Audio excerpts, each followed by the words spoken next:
Hey. Good morning. Welcome to the Morning Update Show. My name is Omari Salisbury, soon to be joined by Yay Bay Holiday on the way in here to the set.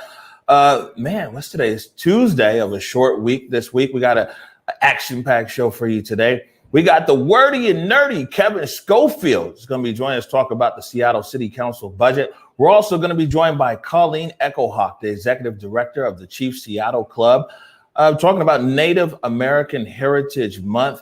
And then producer Nikki Barron is going to have her COVID-19 update. Before I jump into our first clip here, got something from the mayor yesterday, which was interesting. Looks like they filled some positions over there. One of them, if you guys remember, the mayor was looking for a director of recovery and equitable investment. And it looks like that position has been filled by Pamela Banks. People might remember the name Pamela Banks. She used to be over at the Urban League and a few other places. So, and that job is important. The recovery job is basically the director of getting Seattle back on track after COVID and how the city is going to recover from what's going on here with COVID. And also it says recovery and equitable investment.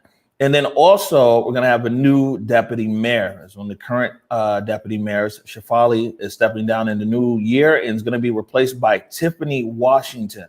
So Tiffany Washington, deputy mayor, Pamela Banks, director of recovery and equitable investment, two Black women joining basically the executive staff there in the mayor's office. Before we get into Kevin here in a few minutes, wanted to talk about some stories that we're tracking here nationally and locally, and that's the issue of food security. It's something that we haven't talked about a lot here. We used to talk about it a lot, and we've been talking about a lot of other things. But around COVID, the issue of food security is a real big deal. And, a lot of other cities that we see, like Atlanta and Dallas, you see thousands of people in line waiting for food. There's a clip right here from CBS this morning talking about food security nationally. Researchers from Northwestern University estimate food insecurity in America doubled in the first few months after the coronavirus arrived. A recent CBS News poll shows more than 1/3 of Americans are at least somewhat concerned they won't have enough money for groceries in the next year. Errol Barnett reports now on the growing need before the holidays. All righty, thank you so much. Have a good Thanksgiving. It's a scene playing out across the country. Jam-packed food banks like this one in Arlington, Texas, which provided Thanksgiving meals for 5,000 families. It's just crazy to see the turnout, and it's crazy to see the love, that we so desperately need. Lee Cowan spoke to hungry families in San Antonio for Sunday morning, including Catherine Nguyen, a mother of 5 who lost her job as a housekeeper during the pandemic. You have to decide if you're going to pay a bill or not, or decide to go get groceries, and maybe your water or your lights might get turned off the next month or something. In Atlanta on Sunday, people waited for hours after Tyler Perry announced he would give away Thanksgiving supplies and gift cards at his studio to the first 5,000 families. Traffic backed up for miles. The event began at 8 a.m. and the studio ran out of groceries by 10 a.m. In Los Angeles, Adolfo Escobar also waited hours to pick up his holiday groceries. It's not easy. I lost my job. I had 4 months with no income. Food insecurity disproportionately affects Black and Latino Americans, especially those with kids. As the need grows nationwide, some volunteers are noticing another trend. Many of the cars you see coming through here, this pandemic is the first time they've ever called for help. An analysis from the hunger relief organization Feeding America projects more than 50 million Americans will have experienced food insecurity this year. That's up from around 35 million before the pandemic. What the pandemic did was push people from poverty and hunger deeper and push people at the edge into hunger and poverty. Joel Berg is CEO of the nonprofit advocacy group Hunger Free America. This is the worst hunger crisis in modern American times. Unless the federal government does something big and quick, we're going to see starvation conditions like this country hasn't seen since the Great Depression. For CBS This Morning, I'm Errol Barnett. Some really striking numbers there, 50 million Americans. And what's also interesting is as Errol pointed out, a lot of people in this situation for the first time. Yes, indeed. Who have been working. That's what's working your whole life. Working your whole life. Saving. Doing everything right. Exactly. And you find yourself in that position. There's Tyler Perry once again stepping in to help. But to hear that it opened at 8 and by 10. To see that kind of demand, that tells you how dire it is. Yeah, for so many people. So you hear that, like in different cities across America. I mean, people are literally waiting. Thousands of people are waiting in line for hours and hours for food. You know, Seattle, and we'll talk about it here in a second. There is a food insecurity issue here in Seattle and the greater region, but we don't see a lot of what we're seeing in other parts of the country. But you know, the city of Seattle acted quickly early on here. They got out these food vouchers for people, all kinds of different food programs. There's the government kind of definitely doing their part as far as these food programs. But then there's community groups doing their part as well. And so like Seattle's one of these cities where people are coming together. And I'm sure all cities in America, people are coming together. But the need in some of these cities is, man, it's crazy. The need is huge, and this is why so many community groups are actually focusing on needs right now. A lot of people in the community have been pivoting to make sure that people are cared for right now during COVID. It is serious. I mean, that man there talking about being without income for 4 months. I mean, think a lot of Americans are strapped, month to month. Their bills, they're like paycheck to paycheck almost. So there's no real reserve. And we see people in our community like the emergency feeding program, Feed the People. There's a lot of organizations and just good-hearted folks that were like, look, we're going to focus on getting some great donations. I think right here, like you said, Seattle really does see a vast amount of good organic produce. We got Whole Foods, we got PCC, and they're doing these kinds of donation programs so that, hey, these voids can be filled. We know people are in need right now. Oh, right. And if you could bring up the next clip here, Alia. This is from the South Seattle Emerald right here. And again, now we talk about food insecurity on a national level, and we talk about it here on a local level. It says as holidays approach, so do food insecurity concerns. And in this article right here by Elizabeth Turnbull, they talk about the Rainier Valley Food Bank and also the White Center, the food bank out there in White Center. And what they're saying out there is that man, the numbers are just growing. And even though the food bank is in White Center, what's happening is they got people coming from Kent, which is relatively close to White Center, all the way from Kirkland and everywhere else, that food insecurity is now growing more and more. And so, it's a real thing. I mean, I'll tell you this much from my own personal experience. The Federal Way Food Bank, very similar. I do specific donations to the multi-care center there in Federal Way, and they see those kind of numbers too coming from all over South King County. I think what people do, a lot of people that are in need, they're searching for who has the most robust amount of food. Like there's certain centers that have more produce, more organic options, more gluten-free options. And so people are finding that, hey, I need to go to this specific place in order to get those resources. So again, there's a lot of people that are showing resilience in this time. Right. Moving right along, we got our headlines are a bit short this morning because we got the wordy and nerdy Kevin Schofield going to talk about the budget, and then Colleen Echohawk is going to join us. And it turns out Colleen said that she's a big fan of the Morning Update show, so it's so excited to talk to her. This is something. Speaking of Kevin Schofield, Kevin had brought this to our attention some weeks ago, when the Supreme Court ruled on that case with Iman, and they talked about how 60 years ago, it was the Price family wanted to bury their baby, the 3-year-old baby there at Evergreen Washelli Cemetery, and they were refused. And David Gutman right here, article, a Black Seattle family couldn't bury their young son where they wished because of racism. 60 years later, does an apology help? And so this is the article there is David Gutman. But then there's a video, and this is all here on the Seattle Times, and also there's a video here, segment that we want to play for you here shortly, put together by Ramon Dampour and Bettina Hansen, and they actually did a segment on us during the CHOP that Seattle Times digital team is just really, really good at storytelling in a short format, in 3 or 4 minutes.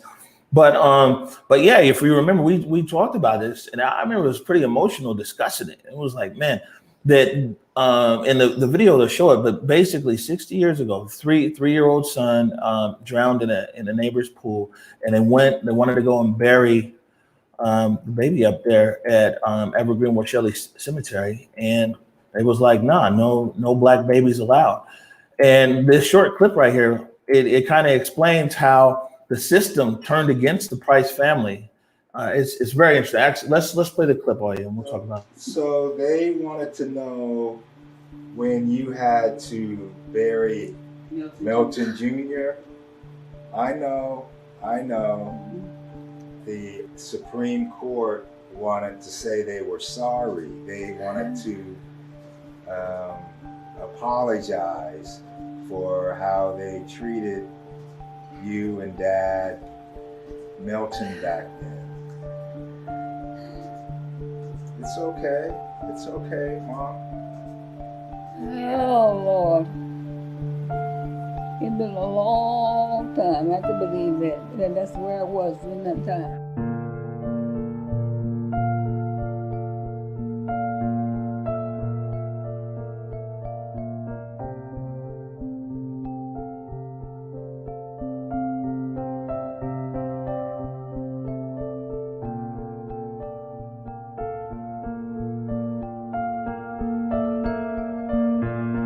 I can't imagine losing someone or losing a baby.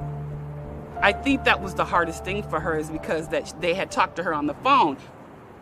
They had paid for the service. They didn't realize until they showed up in person that they were minorities. You're not going to be able to bury your child in Babyland because we don't, bury minority children. So not only do you deal with the loss of your child, you're dealing with the fact that the place that you love so much is, discriminating because of the color of your skin. And this is a baby. This is the historical case that my parents went through. I was kind of shocked how it was flipped over from someone trying to bury their child to them being attacked for trying to infringe on the rights of Caucasians. It had us think about race, at an early age.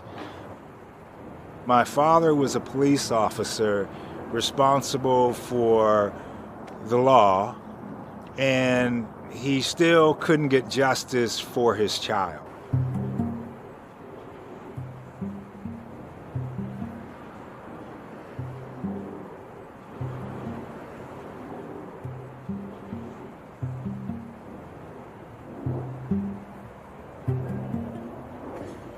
I learned about the court from actually one of my mom's girlfriends. She said, "You gotta read this." It almost brought tears to my eyes, just reliving what my parents had to go through, the burial of my brother, and understanding the mindset of the justices back then.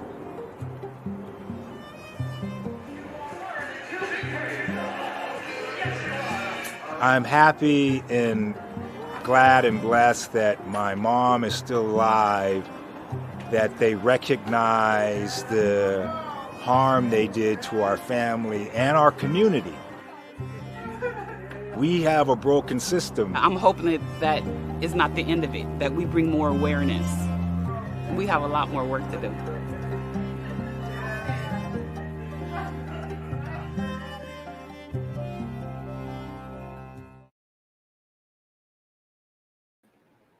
So that's up there right now at the Seattle Times, seattletimes.com, where you go to the Seattle Times YouTube page and check that out.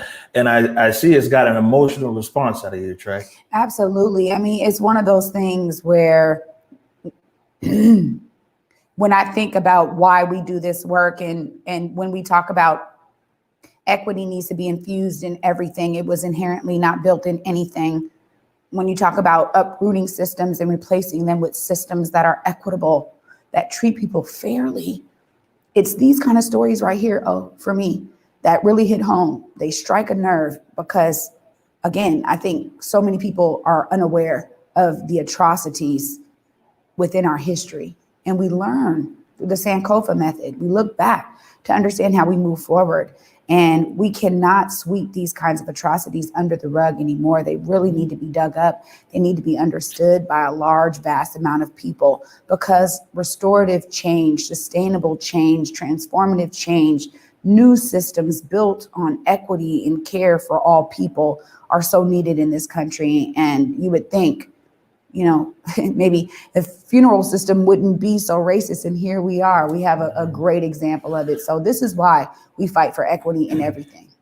Well, they say justice delayed is justice denied. My dad always says, according to the Bible, is that truth crushed down will rise up like a mighty sword. So it's taken 60 years here, in this particular case. And the justice there is Mallory all these years ago. I mean, it was notorious. And you see there, it says Negroes invade on whites' rights. So, but again, that's there. Seattle Times, the article by David Gutman and the video by Ramon Damper and Batita Hansen with Seattle Times Digital. Before we go to break, let me see if I can add it to the stream. There it is right there. This is from SCCInsight.com. We've got Kevin Schofield on the other side of the break. It says council passes 2021 budget with one last cut for SPD. We're going to talk to Kevin and learn all about what the city council did with the budget. You are watching the Morning Update Show. Hey, what's up, everybody? It's your man, the Big O. Want to take a moment here, first of all, to say thank you for your support of Converge Media. We definitely wouldn't be here without you. Secondly, I want to thank everybody who is a supporter of Converge Media on Patreon. We definitely appreciate your support. And for those of you who might not know, I'll let you know, we operate 100% off of donations. Some donations big, most donations small, but we love all donations all the same. If you haven't done so yet, I want to encourage you to go on our website to whereweconverge.com/donate. And subscribe. You click on the Patreon link and you can subscribe for as little as $5 a month. There's higher tiers beyond that as well. And just know that your subscription literally keeps us on the air. Once again, I want to thank you for all your support. There's another one coming. No, it's not another one coming. There it is right there. Well, in that case, welcome back to the Morning Update Show. And I see he's back there in the green room. Can you bring up Kevin Schofield, please? Hey, you got another thing coming. You got another one coming. So. What's up, man? How are you? I'm good. How are you? I'm good. So, Kevin, I mean, this budget, and this is, I mean, I'm sure people every year watch the budget on different things, but this year the budget really got my attention and a lot of other people's attention here in the city because of all the different things around it, especially around social change and equity in the city. So maybe you can give us a breakdown of exactly what occurred. But I know you're wordy and nerdy, but today, we're on TV, so we got to keep it somewhat less wordy. You can break down less what happened. wordy. Yeah, so they passed the about $1.6 billion main budget altogether, including like all the capital expenses. It's about $6 billion.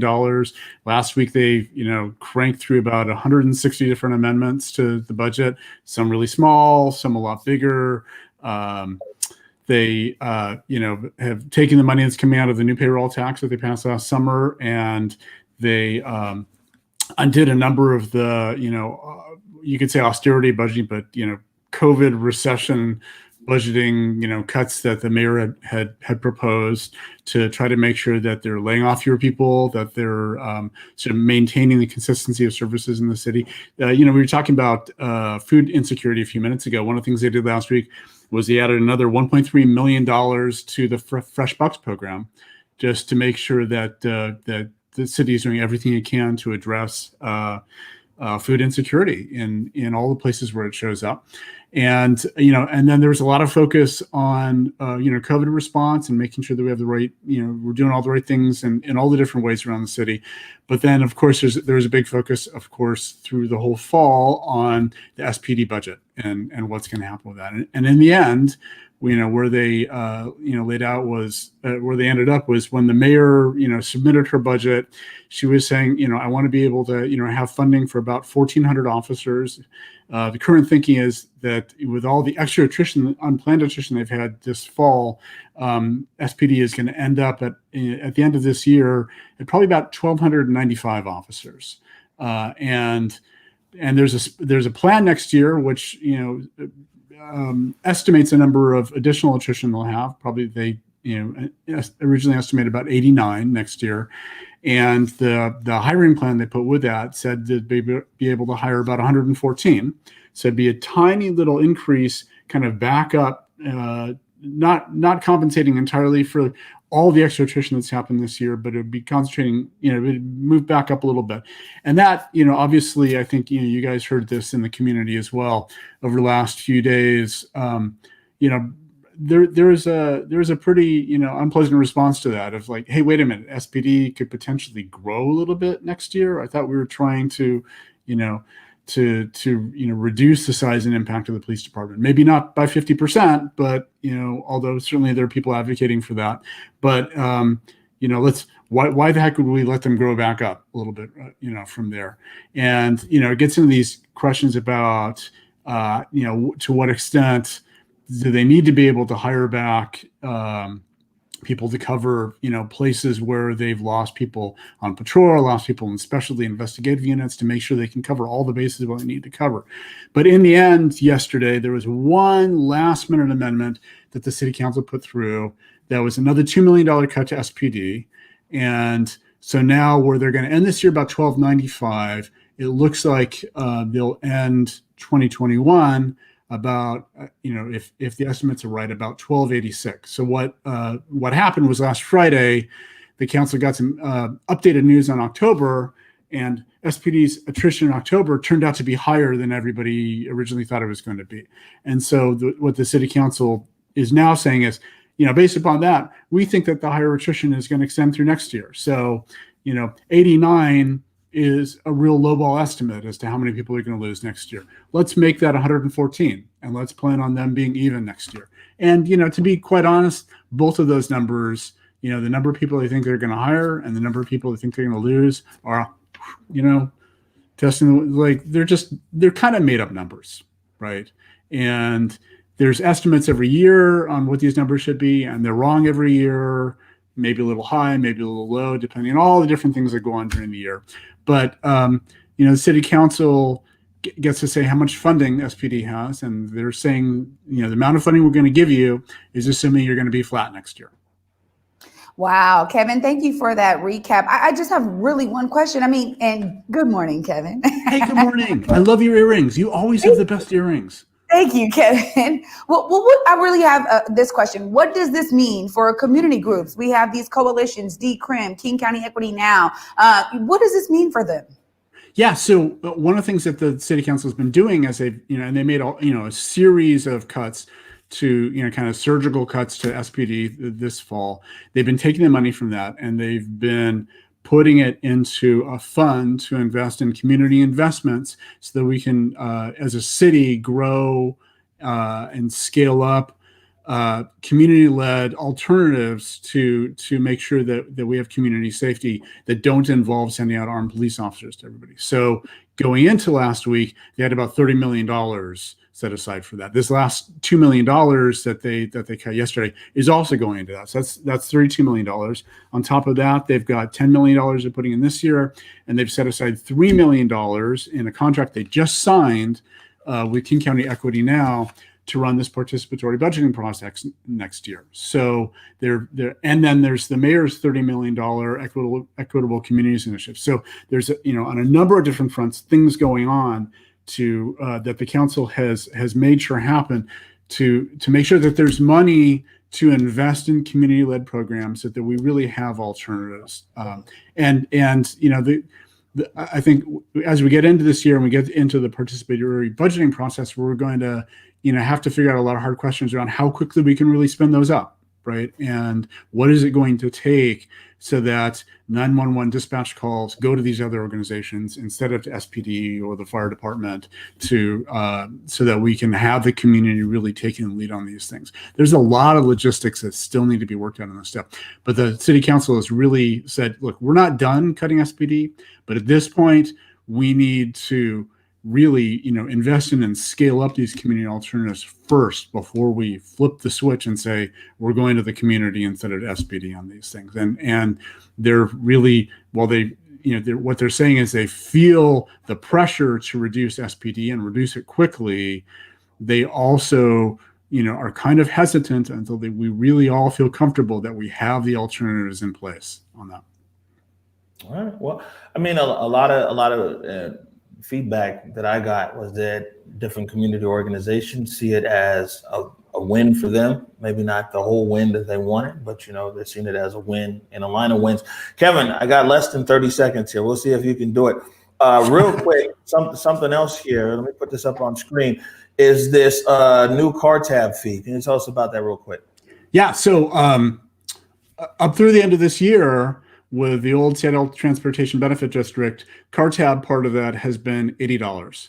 And, $40 of that was actually $60 of that was approved by voters. $20 was the council could do itself. Council could actually do up to $40 itself. And, we just went through this whole thing with Initiative 976, so that everybody was scared that the city was going to completely lose the ability to do car tabs. It turns out that got overturned. So now the city is coming back and saying, well, we didn't get any car tabs in the thing that voters just approved, earlier this month, but we're going to up the $20 part that the city can do to $40. So altogether, what's going to happen to your car tabs is they're going to go from $80 down to $40. That's an extra $20 from every car tab for the city. And three of the council members, Peterson, Herbold, and Lewis said, hey, we want to put that into bridge maintenance because we are way, way underfunding bridge maintenance.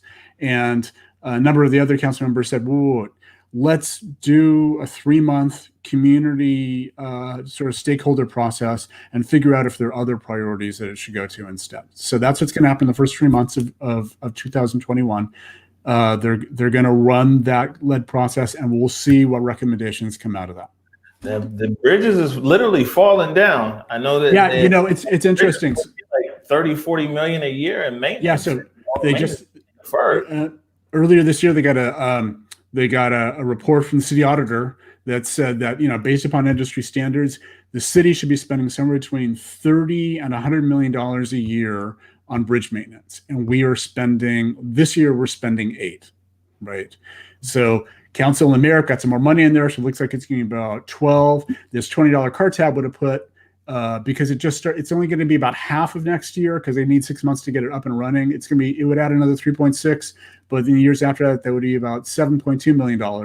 So we're still not making the minimum amount. We're still not even making $30 million.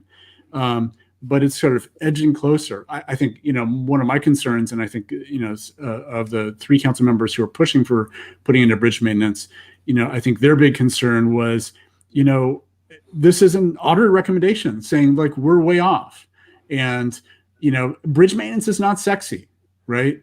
It's an invisible thing. You don't see it, but it's something we have to do. And, if we put this out to a stakeholder process, we're going to get a lot of sexy recommendations back about things, that are highly visible, and they're good things. I'm not saying any of them are bad things to invest in, but we're just, this is how you end up funding, bridge maintenance at $8 million instead of 30 to 100, right? Is because it's not sexy.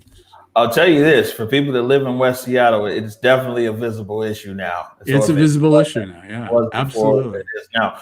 Hey, we got to let you go here, Kevin. We're getting ready to take a break, man. Appreciate you as usual for joining us. Always keeping us up to speed on things. You can make sure and check out Kevin at SCCInsight.com. When we come back, we got Colleen Echohawk. You're watching the Morning Update Show. My parents coming over here as refugees meant that they didn't really have anything when they came to America.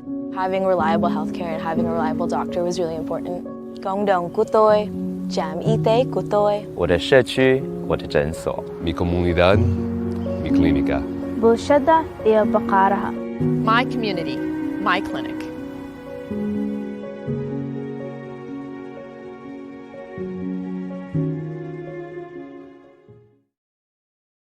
Hey, what's up, everybody? It's your man, the Big O. Want to take a moment here, first of all, to say thank you for your support of Converge Media. We definitely wouldn't be here without you.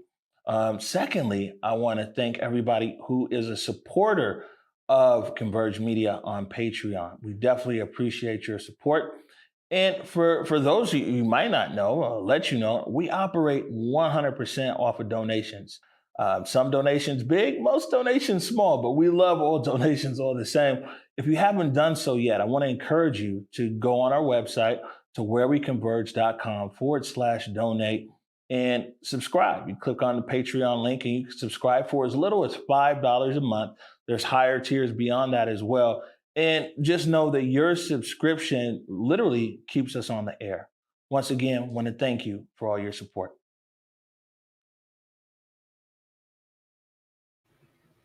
All right, welcome back to the Morning Update Show. And please bring in Colleen Echohawk. Good morning. Voila. How are you? Good morning. How are you? What's going on? Oh, I am great. I'm excited about getting to be with you this morning. I didn't actually realize that I could, be a sponsor of your program. So I look forward to trying to sign up with Patreon after this and really support the work, because I was so excited to come on today because this is such important work right now.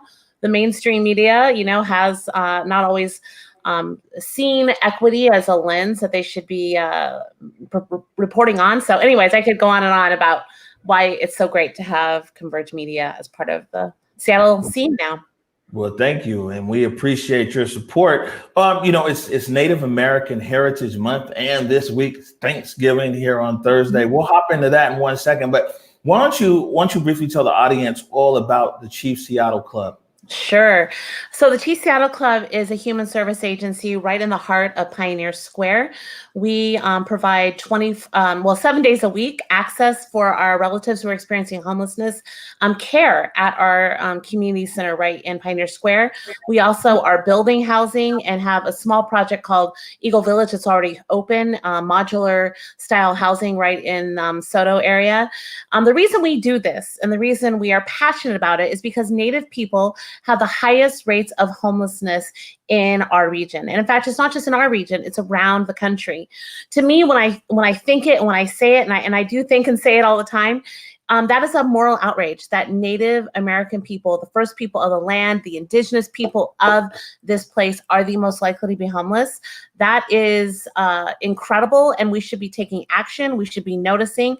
And so that's my job. I love my work. I love what I get to do because I get to support and advocate for some pretty incredible people who have suffered much, who have a lot of incredible things that they have had to suffer through, but are incredibly resilient and show a lot of strength, show a lot of joy, and really help lead the way, I think, in how we should respond to things like we're going through right now, like the pandemic. So I invite you all to check out all of our Cheif Seattle Club social medias. We're on everything, and also our website. But I'm just really glad to get to be here and to share a little bit about our work.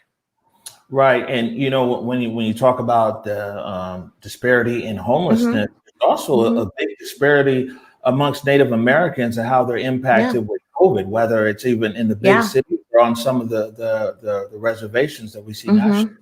Yeah, I've kind of made it a goal of mine when I'm in a room where, mostly it's white people. I'll say I am, 6 times more likely to die from COVID because I want people to know, I want people to feel it deep within them that there is health disparities that continue to be, supported by policies that ensure that people like myself will have harder times if we were to get COVID. So it's important to be talking about it and sharing it, and then, asking our fellow community members to respond to it. Right. And now it's Native American Heritage Month.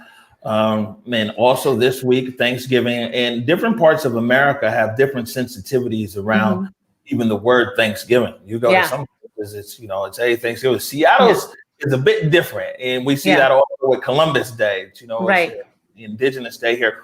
But you know, this is a platform right here for you to really speak to the general public and tell them, why is Native American Heritage Month important, even nationally, but especially here in Seattle? Because it's like sometimes that Native American things are weaved into all the different things that we see here in Seattle, but it's become a point that people don't notice. They don't notice it anymore. And maybe you can speak to Native American heritage and how alive and vibrant it is here. Yeah, well, thank you so much for that thoughtful question. Yeah, I think that, you know, when I think about Native American people, Native American heritage, I think about my family. I think about the family members around the country, and then my family that's here locally, my Echohawk family, that I have a lot of siblings here in Seattle. And, you know, we have a thriving community and culture, and yet often what is perpetuated out there in mainstream media, in textbooks or whatever, is kind of this myth or idea that Native people aren't here. In fact, you know, there is a really awesome new group founded by my cousin Crystal Echohawk, called Illuminated. And in that work that she's doing a lot of research about how our greater community thinks about Native people. And often it's like as we're gone or disappeared. My own daughter recently wrote something for her class that kind of brought me to tears. And she recalled that in first grade, she was sitting in the library with another child, and this child had picked out a book about Native Americans. It had like a Native American something on the front. And she said to the kid, she's like, "Oh, that's me. I'm Native American." And the kid looked at her and goes, "No, you're not. They're dead, like the dinosaurs." And, you know, that is a very common experience for, you know, Native people. And there's always this this feeling that, you know, we're not being lifted up in the right way throughout the whole community. And finally, I'll say that on this subject about Native American Heritage Month, one thing that consistently rubs me the wrong way is that it's not often we don't do enough in our school system to celebrate this month, right? Like, you know, I mean, I love February. I support Black history. I believe in it, but, you know, a lot more resources go towards Black History Month than they go towards Native American Heritage Month. So that's just one example of how we're kind of it's vastly important for the future of Native American people and for Indian country to be correctly represented in history and in ongoing work that's happening throughout the country. Yeah. Good morning. Hey, good morning. Great to see you. You too. I know, I haven't seen you in a while. But, you know, I'll say this. I think one thing that you're pointing to is this shared struggle, right? We talk about it all the time. I know we talk about it kind of offline, but really this shared struggle. And I want you to talk about, and as we move into 2021, I think there's so many opportunities for that shared struggle to also have shared collaboration. And that's something that we talk about often. But how is this collaborative work and how we're collaborating in terms of community? How does that resonate with Cheif Seattle Club? I mean, it's wonderful. Like, I think that when we look at the larger community here in Seattle of, you know, homeless providers and also housing providers, if you look at the big picture of all that, it's a lot of white-led organizations, but we are seeing incredible amounts of energy and synergy with groups around the region. You know, we have El Centro de la Raza and their amazing housing that they've already built, and our other housing opportunities that they're looking at.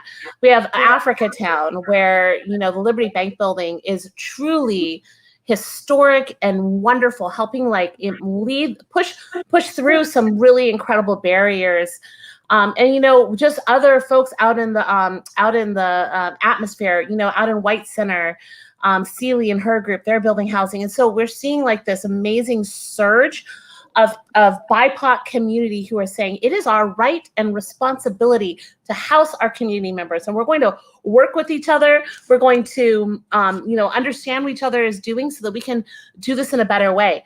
Often we see that the housing system, low-income housing system, has been really set up by white folks for white folks to succeed at it. And so we're having to push through, find all kinds of ways to navigate that system, and also break down some pretty unbelievable and unfair practices. And it's hard, but it's really cool to have the support of the larger community as we all just kind of push forward and say this is enough. It's time for us to take back that right to house our relatives, to see our elders brought into housing, to see our babies brought into housing. Right. But before I let you go here, an observation. Me growing up, a young kid here, my mom used to have us out there, Daybreak Star, potlucks and potlatches. We supported brothers and sisters out there in Nia Bay, you know what I'm saying, to make sure their treaty was enforced for their one well to get a year. But I mean, going all the way back, my youngest memories here growing up in Seattle, there was something that involved Native American culture. I think that I don't know if I necessarily see young people these days involved in each other's culture. Like I did when I was younger, and being young and going to different events and going powwows and things like that gives you, growing up, you have a different appreciation for Native people, for Native country, and for everything else. What can people do? I mean, you talk about collaborations on this bigger level, like how can people come together for housing, and how can people come together for social change? But is there something in place, or what can be in place for young people to really gain appreciation of each other's culture? That's a really, really powerful question. I think that there needs to be a lot of support for families to have very active voices in the public school system. My kids were in a really excellent public school out here in North Seattle, and I appreciated it. Yet at the same time, we were one of the very few Native families that was there, and often we felt like we had to really push to be able to be heard and seen. And so I think as we continue to understand what equity looks like in this world, part of it is going to be supporting each other, just like you're saying, supporting what other families of color are doing, giving voice to that. And then I find that it can be often difficult to really see the city of Seattle as a Native place. Our architecture, our design is all very kind of one-dimensional, one cultural idea. And so I'm really looking forward to the future where our cities, our city and our buildings and other public spaces really identify as a Coast Salish space, as we recognize that we are on Coast Salish territory, that this is the land of the Muckleshoot and the Suquamish, the Duwamish, and other tribes that call this area their place. And I think if children can understand that and not just think about it as the name, but understand it as the place, as a connection to land and water and resources, and to think about how we benefit from that, wow, beautiful and life-changing for everyone. Fantastic. Before we let you go, how can people get up with the Cheif Seattle Club? Oh, you can follow us on social media. That is super important.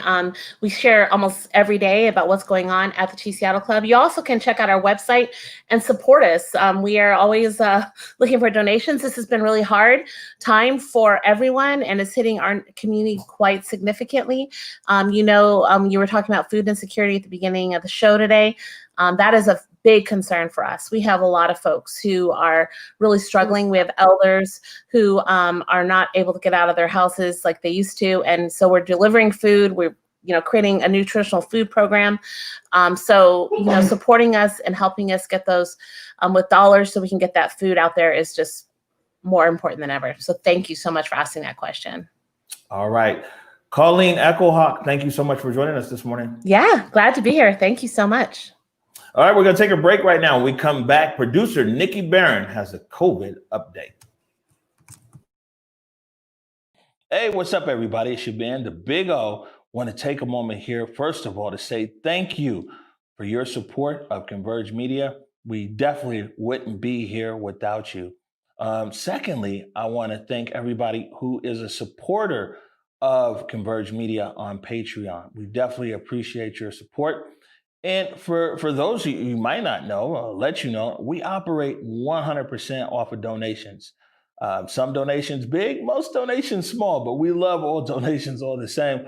If you haven't done so yet, I want to encourage you to go on our website to whereweconverge.com/donate and subscribe. You click on the Patreon link and you can subscribe for as little as $5 a month. There's higher tiers beyond that as well. And just know that your subscription literally keeps us on the air. Once again, I want to thank you for all your support.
Welcome back to the Morning Update Show, you guys. I'm your co-host, Trey Holiday, and you guys know we got a great COVID update with our producer extraordinaire, Nikki Barron. Please, all you bring Nikki on.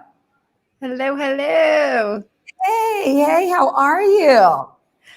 I'm doing good, broadcasting from home, getting my little setup going. Yesterday, I was using a colander to raise my microphone up. Today, I've upgraded a little bit. So I saw that colander action. You know, I appreciated it. My Capricorn sister. Please tell us about whatever COVID. it takes.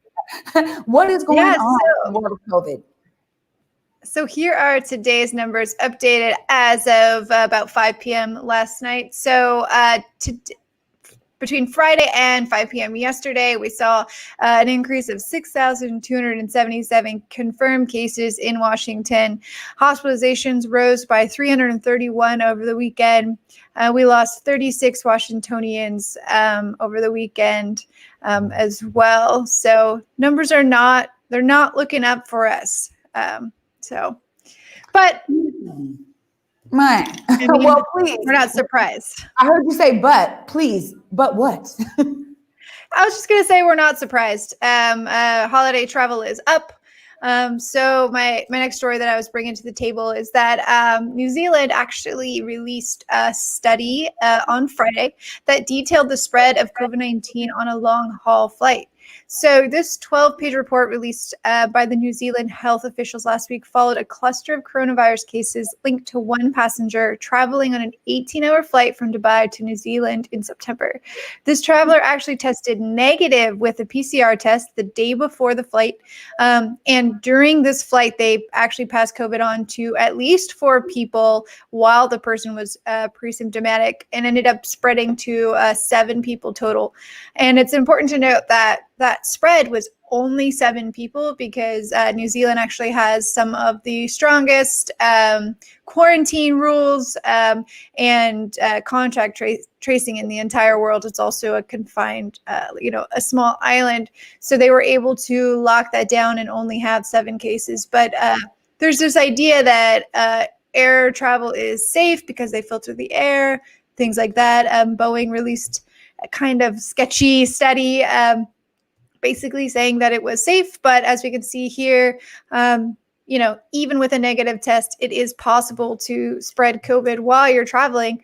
And that's important because between Friday through Sunday, there was actually over 3 million passengers moving through airports. And yesterday alone, we saw over 900,000 people passing through airports in America. So people are still moving around. It's about 50% of what we normally see this time of year. But, yeah, it doesn't seem like travel is scaring that many people away. So Yeah, I was watching local news earlier, and they were live out at SeaTac, and there was a lot of people who were like, "Yeah, well, I'm gonna take all my precautions, but I gotta go see grandma, or I gotta go see this and that." And I mean, some people just have to travel. I don't think we just throw everybody under the bus. I've been in one of those kind of positions where you just gotta go, but it's definitely a lot of people traveling. And speaking of that, traveling and moving around and getting an understanding. I know last night, Nikki, on episode 1 of the Coronavirus Update Show, produced by Nikki Barron. Congratulations, by the way. You talked about like an online tool that people can use to kind of gauge the risk. yes, and I had a little bit of a technical problem behind the scenes when we were getting going. I couldn't get Chrome to share this, but I did get Safari to work. So last night we had a really great conversation on the first episode of the coronavirus update with an Instagram account run by WSU medical students called it's at Let's Talk COVID WA, and they showed us this tool. And this tool is interesting and scary because it allows you to check on the risk that somebody in your event or party actually has COVID. So they told us, we'll move our event size here down to 10. So a small gathering for Thanksgiving. And then they said the current ascertainment bias, which is basically, they explained it to us in the episode. You can listen to the full episode on our website, as well as any podcast platform that you're on. But they said that ascertainment bias is essentially this idea of like, we don't know everybody who's had it, but based on the data, they can guess that, it's basically for every one person that is testing positive, there's 10 more people who are not tested positive, like there hasn't been testing for them. So you want to set that to 10 because that's the current statistic right now on that. And so this is Washington. So King County there, and this was actually 18% last night when we checked. I believe it was like 18. So in King County, if you have a group of 10 people, there's actually a 25% chance that one of those 10 people are positive for COVID, symptomatic or asymptomatic. So that's just King County. But if you look in some of these other areas where masking and social distancing has not been a priority, such as I've never even been to this place, Asotin, is that right? Asotin, Washington. It's a 53% chance. If you look at places like Spokane, you're looking at a 40% chance that one of your 10 guests is positive for COVID. Thanks for all the good news, Nikki. I know. This is my life now. It's this. Yeah. So I have to do other things like knitting. Things that have. Tell us real quick before we let you go, when can people catch the next episode of the Coronavirus Update Show? So we have our next episode this Wednesday. We'll actually be chatting with School Board Director Hersey about COVID and Seattle Public Schools. So that'll be 6:15 on Wednesday. And then next Monday, actually on the 30th, we'll actually be speaking with somebody who is a part of the COVID vaccine trial to talk about that experience with them. And yeah, so we've got some really good programming coming up. You can find all that on the website at whereweconverge.com. You can find the COVID resources tab. Past episodes are there, as well as find the link to the podcast because you can also listen to it. And we release the podcast usually within an hour right after we air. So 6:15 p.m. to watch it live, 7-ish if you want to listen to the podcast. All right, Nikki Barron, appreciate you. Appreciate what you're doing and getting the word out. Oh, you can find this risk assessment tool in that resources section as well. So if you liked this tool that I was just showing you guys, just head over to whereweconverge.com and you can find the tool there. Fantastic. Thank you, Nikki. We're going to take a short break right now. When we come back, I found some encouraging words for us to end the show with today, Trey. You're watching the Morning Update Show.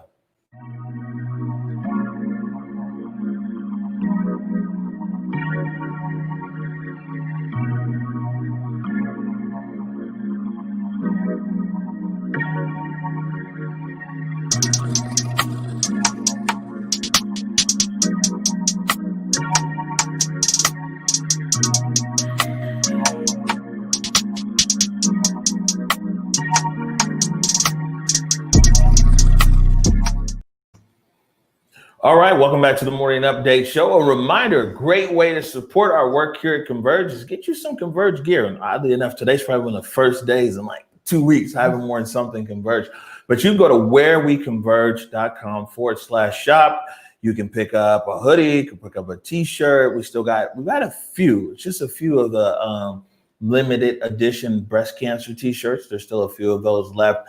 And some other good stuff. So it's always different kinds of ways we can support. Oh, it might also make a good gift. You might know somebody who really loves Converge. You can go ahead and get them a hoodie, get them a t-shirt, and you can support the cause. Trey Holiday. Yes. All right. So we're getting to nearing the end of the show right here. And, you know, we used to always end the show with like something kind of powerful and inspirational. My mom always says you can't leave people in an affected state.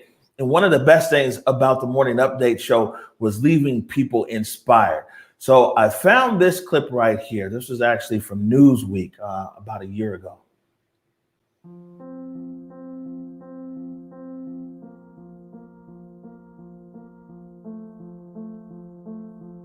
You may shoot me with your words. You may cut me with your eyes. You may kill me with your hatefulness. But still, like life, I'll rise. I refuse to accept the view that mankind is so tragically bound to the starless midnight of racism and war, that the bright daybreak of peace and brotherhood can never become a reality. We declare our right on this earth to be a man, to be a human being, to be respected as a human being, to be given the rights of a human being in this society, on this earth, in this day, which we intend to bring into existence by any means necessary. Soul has no color, no shape, no form. You have the power to change perception, to inspire and empower, and to show people how to embrace their complications and see the flaws and the true beauty and strength that's inside all of us. That's right. I have wrestled with an alligator. I done tussled with a whale. I done handcuffed lightning, throw thunder in jail. Only last week, I murdered a rock, injured a stone, hospitalized a brick. I'm so mean, I make medicine sick. Change will not come if we wait for some other person or if we wait for some other time. We are the ones we've been waiting for.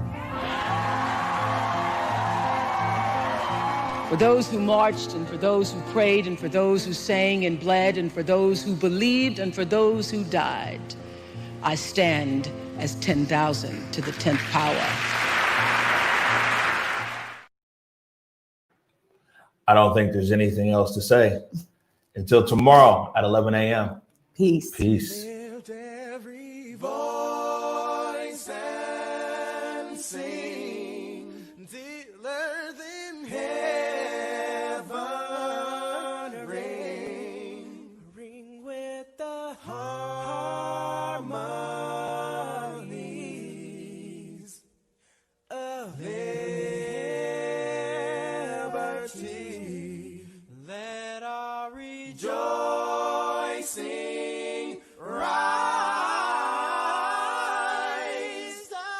as the listening skies. Let it resound loud as the rolling sea.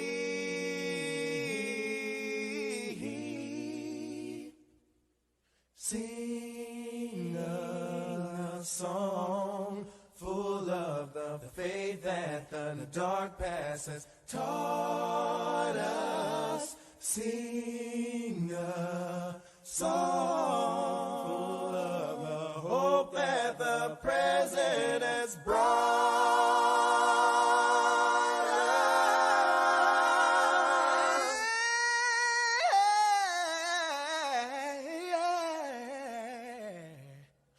Facing the rising sun of a new day begun. Let us march on till victory.